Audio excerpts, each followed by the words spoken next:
Oi, pessoal, tudo bem? Estamos aqui em mais uma transmissão ao vivo da revista Saúde, da Editora Abril, direto do prédio da Editora Abril. E a gente está com um tema que é, vamos dizer, importantíssimo, tanto mais hoje, porque daqui a 2 dias vai ser o Dia Nacional de Combate ao Fumo. E o tema, portanto, é câncer de pulmão, cigarro e outros fatores de risco. A gente vai falar de cigarro, mas tem que falar de outras coisas também aqui, né? Bom, gente, não sou eu que vou falar desses assuntos. Quem vai conversar comigo aqui é o Dr. Jefferson Luiz Gross. Ele é diretor do Núcleo de Pulmão e Tórax do AC Camargo Cancer Center. Dr. Jefferson, super obrigado por estar aqui com a gente hoje, viu? Boa noite, eu que agradeço a oportunidade. Obrigado. Legal. Gente, vocês fazem parte dessa transmissão, vocês são os protagonistas aqui, inclusive. Eu estou com o celular, vocês mandem perguntas para cá, eu repasso para o doutor e aí a gente vai conversando ao longo desse tempo. A ideia é a gente fazer um diálogo bem bacana aqui sobre esse tema para vocês resolverem as dúvidas de vocês. Bom, antes disso, antes da transmissão, a gente já anunciou essa live e vieram algumas perguntas muito interessantes, mas eu vou começar por uma bem abrangente, que eu acho que é muito interessante, né, doutor? Dizendo o seguinte, cigarro ainda é o grande causador de câncer de pulmão? Esse é o cenário de hoje ainda? Sem dúvida. O cigarro é o grande vilão ainda.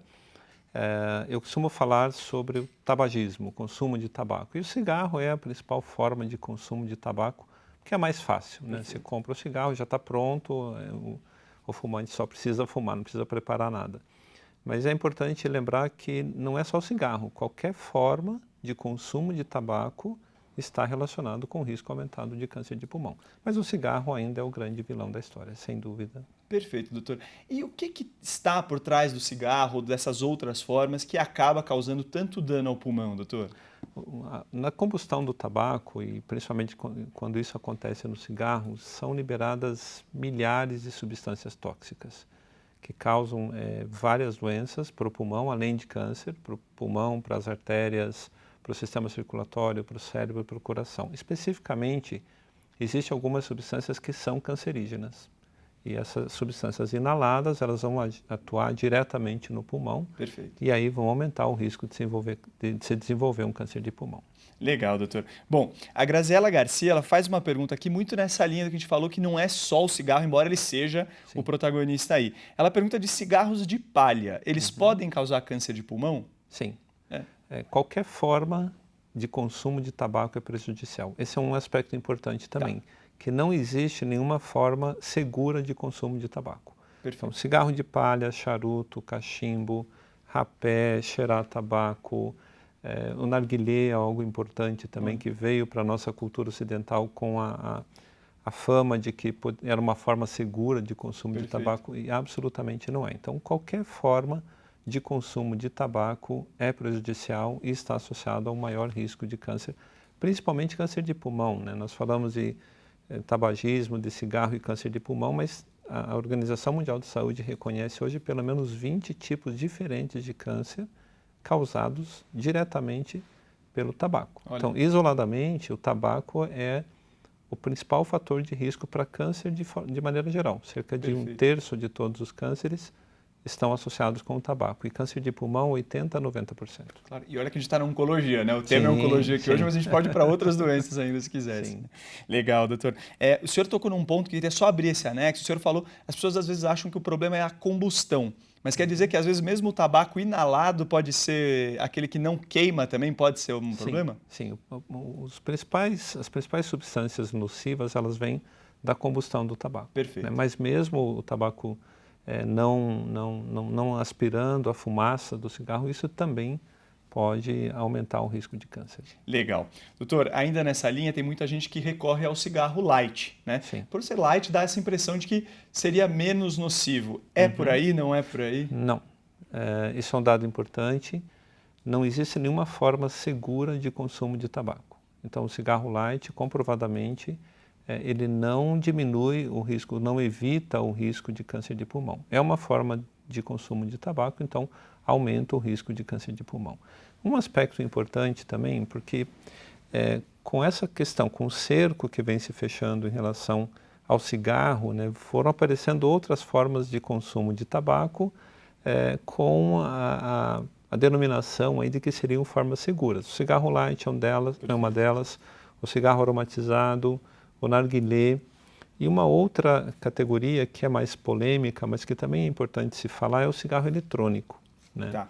Muito difundido, ele é uma forma de tratamento do tabagismo, era para ajudar o fumante a parar de fumar, mas ali você não está inalando diretamente o tabaco, mas está inalando diversas outras substâncias que a gente nem sabe exatamente o que é e que isso pode fazer mal. Então, existe uma recomendação da Organização Mundial de Saúde que o uso de cigarro eletrônico não é uma forma eficiente de ajudar a pessoa a parar de fumar e pode fazer mal também. Perfeito. É importante a gente discutir isso porque isso tem sido mais veiculado, né, doutor, como uma forma, às vezes, de redução de dano, é meio uma discussão que se tem colocado. Mais ou menos nessa linha. Perfeito. Doutor, tem limite seguro? Quem fuma mais tem mais risco que quem fuma menos, mas quem fuma menos tem algum risquinho a mais? Como é que é isso? Não tem limite seguro. Quanto mais você fuma, quanto mais exposto você está ao tabaco, maior é o risco. Então, Perfeito. O fumante, quanto mais cigarros ele fuma, por exemplo, maior é o risco. Quem usa narguilé, quanto mais tempo ele usa, maior o risco. Não existe absolutamente nenhuma forma segura. Aqui é importante a gente exemplificar com o tabagismo passivo, por exemplo. Então, mesmo quem não fuma diretamente, mas você está exposto aos produtos do tabaco de quem fuma, ou a fumaça de quem estava fumando, ou mesmo a roupa, os móveis, de onde passou o fumante, essa pessoa também tem um risco maior de ter câncer de pulmão. Então você veja que não tem limite seguro de consumo, nem para ficar perto de alguém que fuma. Perfeito. Isso acho que envolve, inclusive, um controle do ponto de vista de família, de ambiente familiar, que imagino um desafio para o profissional de saúde também, né, doutor? Com certeza. Ambiente familiar e, felizmente, assim, algumas medidas foram tomadas para proteger o não fumante, né? Então hoje você tem leis que proíbem de fumar em locais fechados, então o fumante ele que tem que ir para fora. Legal. Né? E a gente está evoluindo, alguns países até adotando leis de se proibir mesmo em lugares abertos, em espaços públicos como parques, praças. Aqui em São Paulo já foi apresentado um projeto de lei na Câmara Municipal que não passou, mas a gente caminha para isso, provavelmente fechar cada vez mais o cerco contra o consumo de tabaco. A meta da Organização Mundial de Saúde é zerar o consumo de tabaco no mundo. Não é um desafio fácil, mas perfeitamente. Mas é a meta. Doutor, eu acho que vale a pena a gente discutir um pouco mais isso, mas só não queria deixar de passar, por exemplo, Dagmar aqui, a Ana Lúcia, questionando um pouco essa coisa do tratamento, de como abandonar o cigarro, do desafio disso, né? Uhum. Você vê que, por exemplo, a Ana Lúcia mesmo disse que não consegue parar. Esse desafio ele é muito difícil ou hoje em dia a medicina já traz mais soluções para esse fumante que quer parar? Tá. As coisas melhoraram muito. Hoje tem diversas formas de tratamento para ajudar o fumante a parar de fumar. Mas não é fácil, como a Ana Lúcia falou, é muito difícil. O fumante que fala assim, eu fumo a hora que eu quiser, eu paro, isso na maioria das vezes, infelizmente, não é verdade. Né? E hoje nós temos vários recursos, desde adesivos de nicotina, tem medicamentos, comprimidos, spray nasal, terapia comportamental. Então a gama de tratamentos é muito ampla isso, e o tratamento é personalizado, então precisa ver o grau de dependência de cada um, como é que fuma, em que circunstância. Legal. Mas o que vale a pena é procurar um profissional. Tem vários serviços hoje que oferecem tratamento ao tabagismo para parar. Isso é importante, que quanto antes parar de fumar, melhor, em qualquer idade, em qualquer situação. Então, às vezes a pessoa teve um câncer de pulmão, fala assim, agora já tive câncer, eu vou continuar fumando. Não.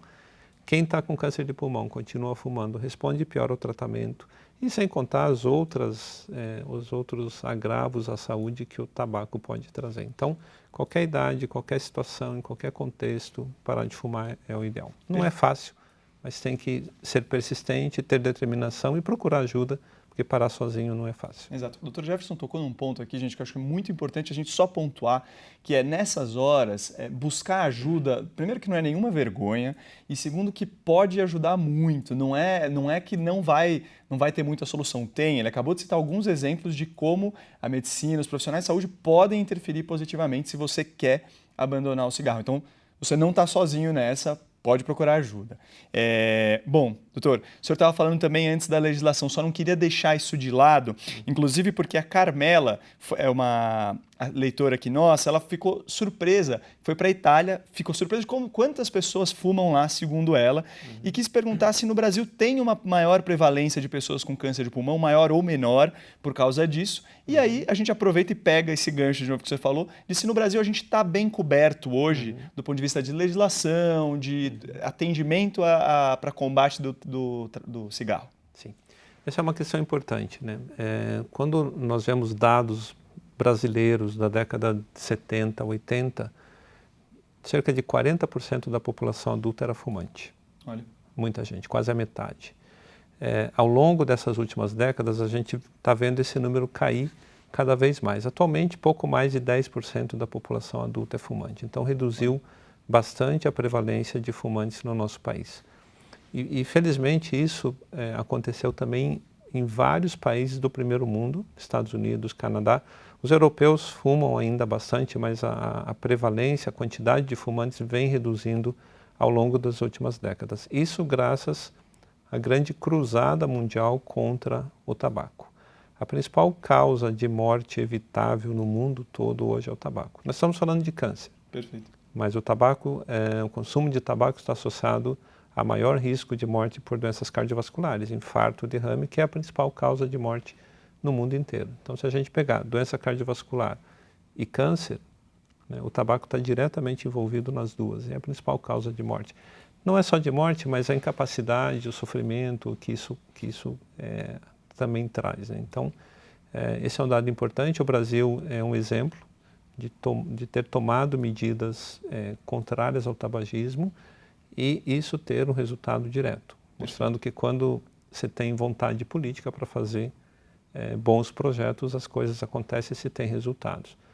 Nos Estados Unidos, que essas medidas começaram a ser tomadas até antes do que no Brasil, a prevalência de fumantes caiu bastante e lá já se está vendo uma queda na mortalidade por câncer de pulmão, principalmente entre os homens. Aí um outro aspecto importante.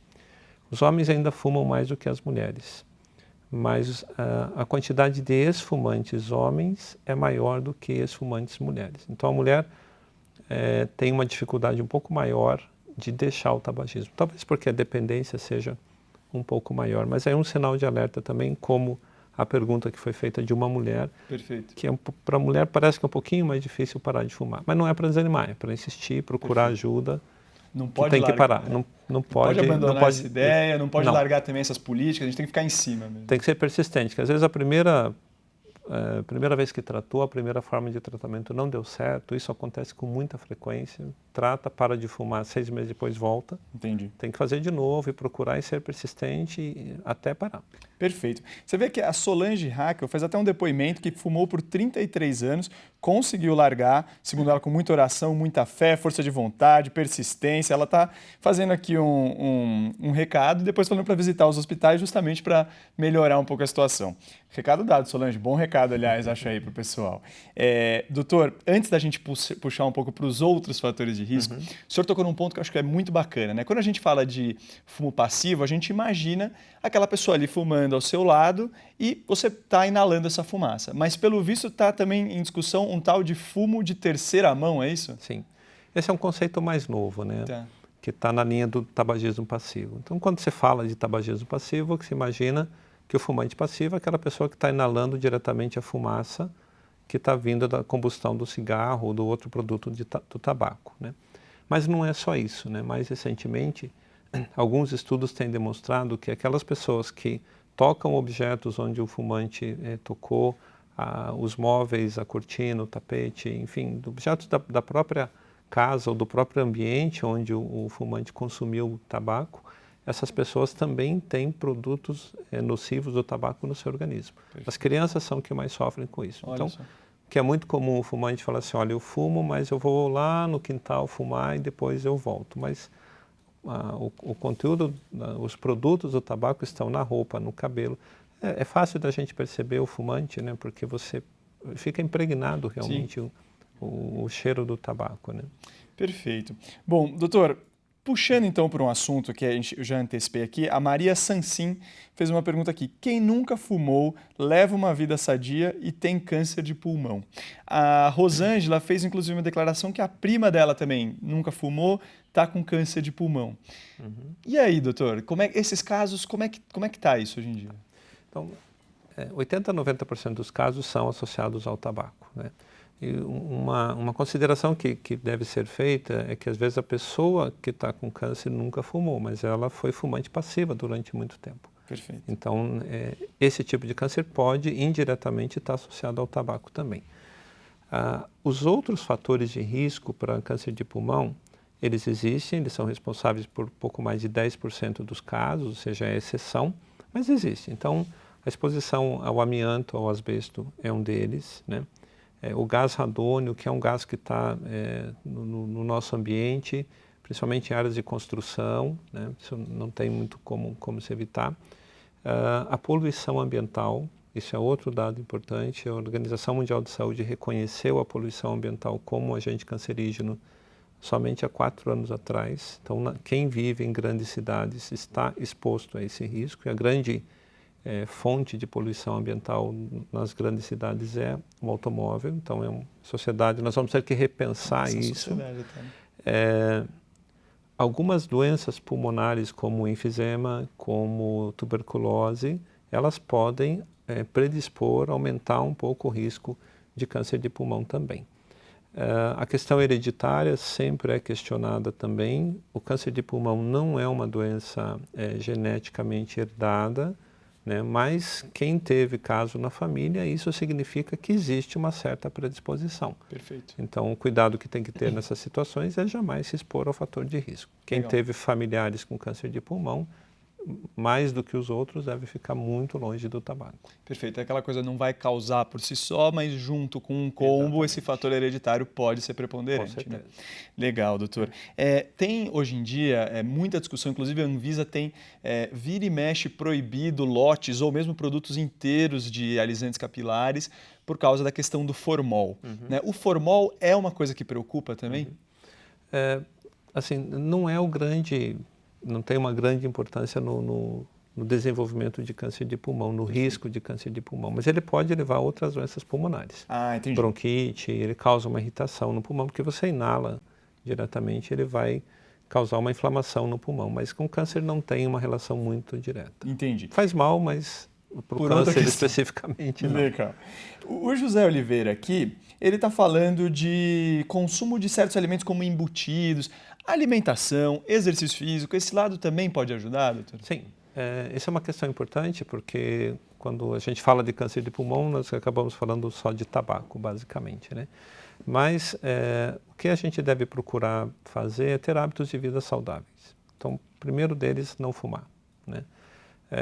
Bebida de álcool também, de preferência não beber ou beber com muita moderação.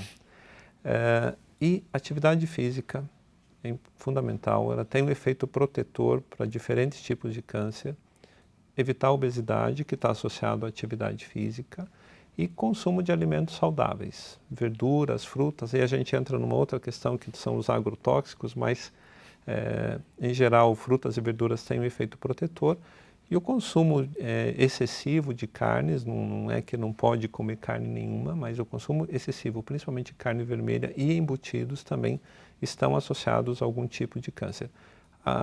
Não especificamente câncer de pulmão, mas câncer de estômago, câncer do intestino, são os que estão mais relacionados com as questões alimentares. Mas, perfeito, de maneira geral, isso faz parte de um hábito de vida saudável que te protege não só de câncer de pulmão, de outros tipos de câncer e outras doenças também. Legal. Doutora, tem uma pergunta sobre se a cannabis é cancerígena, se essa é uma questão mais polêmica. Essa é uma questão polêmica, né? Sempre que você fala de tabagismo, que a gente está falando do tabaco, então falar cannabis faz bem. Ela causa vários danos ao pulmão, né? Também pode aumentar o risco de câncer, mas várias outras doenças no pulmão. Então, não é uma forma segura de consumo. Você não está usando o tabaco, mas está usando uma outra substância que você está inalando também. Isso tem combustão, vai para dentro do seu pulmão. Perfeito. Então, seguramente uma inflamação no seu pulmão vai causar. Entendi. Que não é positivo. Que não é legal. Legal. Doutor, puxando um pouco para a questão dos sintomas, né? Muita gente aqui perguntando de sintomas. A Rosângela até falou, né, que o pai dela sentia falta de ar, que às vezes cuspia um pouco de sangue. Esses são sintomas de câncer de pulmão? Quais são os sintomas clássicos, doutor? Em câncer de pulmão, você tem um grande problema que não existe um sintoma, não existe um conjunto de sintomas que sejam específicos ou que sejam característicos do câncer de pulmão. Então, como foi comentado, falta de ar, escarro, né, com secreção, sangramento no catarro, dor no tórax, chiado, falta de ar, são sintomas que são frequentemente observados em quem tem câncer de pulmão. O problema é que esses sintomas eles são comuns a outras doenças. Quem tem maior risco de câncer de pulmão é aquele indivíduo em torno dos 60 anos que fumou durante muito tempo. Então, seguramente ele tem enfisema, por exemplo, que causa o quê? Falta de ar, tosse, ou ele tem uma pneumonia, ele vai ter secreção, catarro, sangue no catarro. Então, não tem um sintoma que seja específico do câncer de pulmão. Infelizmente, quando você tem sintomas recorrentes do câncer de pulmão, ele já está em fases mais avançadas. Entendi. Essa é a grande dificuldade. Perfeito. Isso, inclusive, Luiz Henrique, responde aqui sua pergunta sobre o primeiro sintoma, né? Primeiro, os sintomas são bastante inespecíficos e depois, quando eles surgem, via de regra, o tumor avançou. Esse é um pouco o recado geral, Sim, né, doutor? Exatamente. Perfeito. Diante disso, como que você consegue detectar essa doença precocemente? Tem jeito? Sim, essa é uma questão bastante interessante. A maior chance de cura de um câncer de pulmão, isso vale para quase todos os cânceres, é o diagnóstico precoce. Você descobrir precocemente.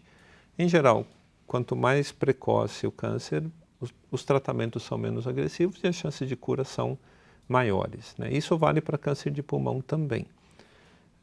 Nas fases iniciais precoces, o câncer de pulmão é absolutamente silencioso ou ele vai causar sintomas que confundem com outras doenças. Estou tossindo, mas porque sou fumante, tenho enfisema, estou com uma pneumonia, enfim, acaba confundindo. Então, a mensagem é assim, para quem tem alto risco para câncer de pulmão, que seria aquelas pessoas com mais de 55 anos de idade, grandes fumantes, e um detalhe importante também é o ex-fumante. Então, entre você parar de fumar até o seu risco de câncer de pulmão ser próximo ao de alguém que nunca fumou, isso demora cerca de 15 anos. Então, mesmo quem já parou de fumar, se foi um grande fumante, nesses primeiros 15 anos tem que ficar alerta.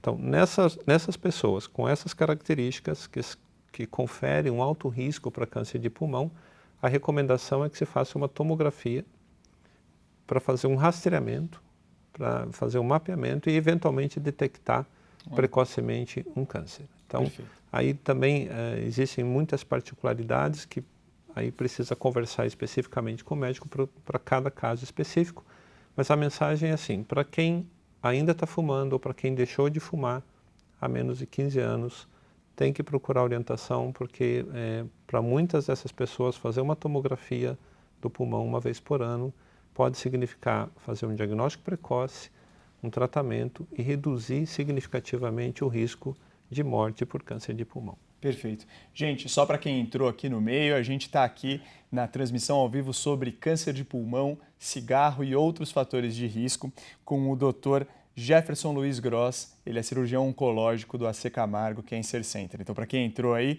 não fiquem perdidos, essa é a temática do momento. E a gente está falando de sintomas e exames agora para essa questão. Doutor, o senhor falou então da tomografia, mas eu imagino que pedir esse rastreamento para toda a população não seria uma coisa racional, né? Uhum. Então, como o senhor falou, é individualizar mesmo o que a gente tem que fazer, é cada um conversar com o seu médico, é por aí? Sim. É individualizado, existem regras gerais, mas tem que ser individualizado. Perfeito. Basicamente, o que você tem que fazer é estimar o risco de cada um ter câncer de pulmão e, em função disso, fazer a tomografia. Agora, uma outra mensagem importante aqui, que a principal forma de prevenir câncer de pulmão é deixar de fumar. Então, tem muita gente que fuma, faz a tomografia e não tem câncer, fica feliz, fala, olha, beleza, posso continuar fumando, que está tudo bem. Não é assim. Se continua fumando, o seu risco aumenta de ter câncer, além das outras doenças causadas pelo tabaco. Perfeito. Nunca é tarde para parar. Nunca, em nenhum momento, em nenhuma situação. Legal, perfeito, doutor. Só uma questão, a Vivian falou que fumou 37 anos, parou há 10, mas ela tem DPOC.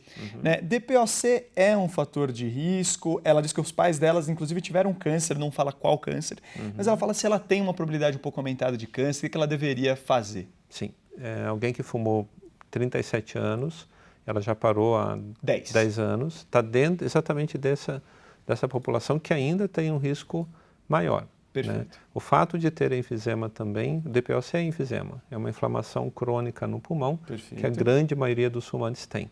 Isso também aumenta um pouco o risco de se ter câncer de pulmão. As coisas estão associadas, na verdade. Então, cabe perfeitamente conversar com o médico, muito provavelmente ela seja uma pessoa que tem a indicação de fazer um rastreamento com tomografia. Legal. Doutor, a gente já tocou no assunto, mas só para reforçar, a Karina Mosena pergunta se tem alguma prevenção alimentar para o câncer. Eu vou até tomar um pouco a palavra aqui e antecipar que não vai ter um ou outro alimento específico que vai salvar ninguém. Acho que é importante a gente dizer isso. Isso aparece muito, principalmente em momentos de internet. Não caia nessas, não compartilhe, aliás. Mas, doutor, do ponto de vista de alimentação, se isso pode ajudar. Sim. Especificamente para o câncer de pulmão, não, porque a gente tem o grande vilão que é o tabaco, né? Mas seguramente hábitos alimentares saudáveis, eles têm um efeito protetor para câncer, de maneira geral. Não especificamente para câncer de pulmão, principalmente para câncer de estômago, do intestino, mas de maneira geral. Então, consumo de frutas e verduras tem um efeito protetor e baixo consumo ou evitar ou consumir com moderação aí carnes vermelhas, alimentos gordurosos, embutidos, como nós já falamos. Então, a alimentação é importante. Essa grande aumento na incidência de câncer que nós vemos não só no Brasil, mas no mundo todo, parte disso está associado ao nosso estilo de vida. E entre eles, a alimentação seguramente tem um papel importante. Doutor, a Daiane Moraes falou do esposo dela que está com metástase no pulmão. Eu não sei, provavelmente não é então um câncer de pulmão, mas eu só queria pegar esse gancho, porque a gente tem visto tumores de pulmão avançados que antes eram gravíssimos e que agora estão começando a ter uma esperança maior. Estou dizendo isso para a gente entrar um pouco no bloco de tratamento. O tratamento hoje, ele é muito melhor? Como que o senhor tem visto essas mudanças? Bom, primeiro, quando você tem um diagnóstico de uma metástase no pulmão, a metástase significa que esse é um foco secundário do câncer. Perfeito. Então, ele veio de algum outro local. Pode ser do próprio pulmão, mas ele não nasceu naquele ponto. Olha, você pode ter um câncer de pulmão que faz metástase para outro lugar do pulmão. É isso, exatamente. Então, a metástase pulmonar, em geral, é uma doença diferente do câncer que é primário do pulmão. A gente fala primário do pulmão para se referir ao câncer que se originou no próprio pulmão. A metástase para o pulmão ela pode vir de diferentes tipos de câncer. O pulmão é um dos órgãos para onde as metástases vão com muita frequência. Então, tumores do intestino, sarcomas, tumores de qualquer localização podem se implantar no pulmão e isso é uma metástase. E o tratamento é conforme o sítio de origem, da onde se originou aquele tumor, né? Em relação ao tratamento, entrando já nesse aspecto que você comentou, as coisas melhoraram bastante. Né? Eu estou há mais de 20 anos na oncologia e quando eu comecei câncer de pulmão, principalmente o câncer de pulmão avançado, que quando já se tem metástases, praticamente não se tinha nenhum tratamento efetivo, se olharmos 15, 20 anos atrás. As coisas melhoraram bastante, né? E as principais formas de tratamento do câncer de pulmão, que são a cirurgia, a radioterapia, a quimioterapia ou tratamento sistêmico, digamos assim, todas melhoraram bastante. Legal. Né? Cirurgia, hoje nós temos cirurgias menos invasivas, cirurgias que conseguem preservar mais pulmão, menos invasivas, feitas com vídeo, com robô. A radioterapia melhorou bastante, os recursos tecnológicos melhoraram, então nós temos hoje formas de radioterapia que permitem uma maior dose de radiação, maior eficiência do tratamento, menor toxicidade com a radioterapia. E o que mais avançou foi o tratamento sistêmico. A quimioterapia melhorou muito e mais recentemente a grande descoberta, o grande avanço no tratamento do câncer de pulmão é a imunoterapia. Tá? Alguns tipos de câncer têm a imunoterapia como uma grande arma e o câncer de pulmão, principalmente, aparece como uma doença com boas respostas à imunoterapia, com resultados muito bons, com toxicidade menor. Então, o cenário melhorou bastante. Ainda é uma doença grave, ainda, né, causa grandes preocupações, mas as coisas melhoraram muito e a gente está num caminho que está melhorando cada vez mais. É uma ascendente, pelo visto. Com certeza. Né? Legal. E aí, eu acho que isso é muito bacana também, né, gente? Porque às vezes a gente quer ir atrás, todo mundo acha que vai ter que tomar o remédio mais moderno, mas isso que o doutor falou de mesmo tratamentos, entre aspas, convencionais terem melhorado, é muito bacana para a nossa, né, a própria esperança mesmo, de como a gente vai lidar com isso. Às vezes não é a sobrevida que importa, mas é a qualidade de vida. Imagino que tem muita discussão aí para dizer, mas a questão é que melhorou tudo quase, né, doutor, Sim. nesse sentido. Legal. Doutor, desculpa voltar um pouquinho aqui, só porque a Bárbara Lima Brito, ela perguntou se tem profissões que são fatores de risco para câncer de pulmão. Tem alguma profissão que chama a atenção, doutor? A exposição ocupacional, né, que nós chamamos, ela está relacionada à exposição a esses fatores de risco. Perfeito. Então, quem trabalha com amianto, hoje também a gente caminha para tirar cada vez mais o amianto da nossa vida, né? Mas quem trabalha com amianto, quem trabalha em minas de amianto, tem risco maior, né? Hoje, um dos motivos de se proibir o tabagismo em ambientes fechados, que deu mais solidez a essa lei, foi a preocupação ocupacional. Porque você está fumando num restaurante e você fala assim, não, então quem não quer fumar fica lá fora e o fumante fica aqui dentro. Agora, o garçom, o maître, o cozinheiro, eles não têm opção, eles estão trabalhando. Né? Então, essa lei de proibir de fumar em ambientes fechados foi muito pensando nos profissionais que não têm opção de sair ou de não frequentar aquele ambiente. Então, algumas profissões têm, sim, algum risco maior. E aí é conversar com um profissional de saúde e ver que caminho tomar, né, doutor? Sim. Legal. Bom, gente, eu queria, se o senhor puder passar algum recado final aí também, doutor, sobre essa questão do câncer de pulmão. A impressão que a gente tem, como cobrindo a área, principalmente pela revista Saúde, a gente vem acompanhando esse câncer de pulmão, essas inovações há muito tempo, vamos dizer, um cenário positivo, preocupante, obviamente, mas positivo do ponto de vista de tratamento. Sim. É um pouco isso, doutor? Ou nesse mar de positividade, às vezes a gente está deixando passar, talvez, cuidando um pouco menos do cigarro do que deveria? Como que o senhor encara esse cenário hoje de maneira mais ampla? Sim. Então, como você bem colocou, o câncer de pulmão ainda é uma doença grave, né? Os recursos melhoraram bastante, mas nós não devemos esquecer que é uma doença absolutamente passível de ser prevenida. Se considerar que 90% dos casos acontecem em quem se expôs ao tabaco, é uma doença absolutamente prevenível. Então, a principal mensagem para quem fuma, que ainda não conseguiu parar de fumar, procurar ajuda, insistir, parar o quanto antes, e principalmente para o jovem. Eu estou falando de jovem, o adolescente, basicamente, 13, 14, 15, 16 anos, para que não comece a fumar.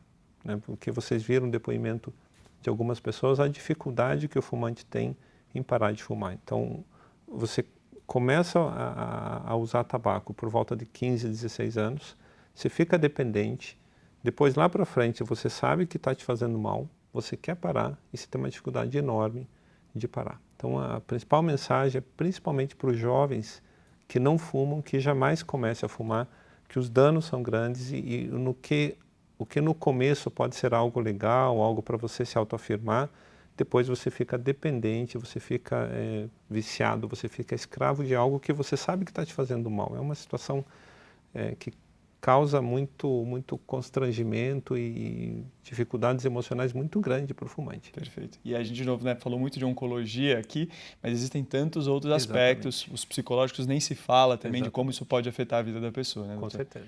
Legal. Bom, doutor, muito obrigado por estar aqui hoje com a gente, por ter participado dessa conversa. A gente até estendeu um pouco aqui, porque bastante perguntas, as pessoas estão elogiando muito. Murilo Gomes fala parabéns a C. Camargo, referência sempre. Sandra Carvalho falando que parou de fumar há 9 meses, diz ela sozinha. Tem dias que para ela muito difícil, mas imagino que tem bastante coisas aqui. Daiane Moraes falando obrigado. Inclusive a Daiane fez aquela pergunta e falou que foi isso mesmo que aconteceu. O câncer de um lado do pulmão foi para o outro. Então, bom que o senhor pode explicar que isso existe também. para as pessoas terem um pouco essa noção. Elizabeth, obrigado pelos esclarecimentos. Daiane, gostaria de mais lives assim. É muito elogio aqui, viu, doutor? Obrigado mesmo por estar aqui.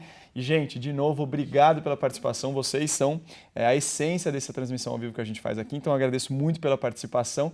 Até a próxima transmissão ao vivo aqui da Saúde. Um abração, gente. Até mais.